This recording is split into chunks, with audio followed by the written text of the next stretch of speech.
Hello, হ্যাঁ। তুমি কি স্বপ্না বলছো? হ্যাঁ বলছি। বলছি, আমাকে চিনতে পারছো? হ্যাঁ পারছি তো। তো তোমাকে অনেকদিন কল করলাম, তুমি ধরলে না কেন? একটু ব্যস্ত ছিলাম তাই তো। বলছি, আহ, তোমাকে না আমার একটা কথা বলার ছিল, বুঝলে? হ্যাঁ বলতে পারো। তো আমি তোমাকে একটা কথা বলতে চাই, তুমি শুনবে? মন দিয়ে শুনো না একটু। হ্যাঁ অবশ্যই শুনবো। শুনবে? হ্যাঁ শুনবো।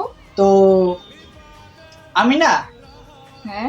তোমাকে না খুব পছন্দ করি।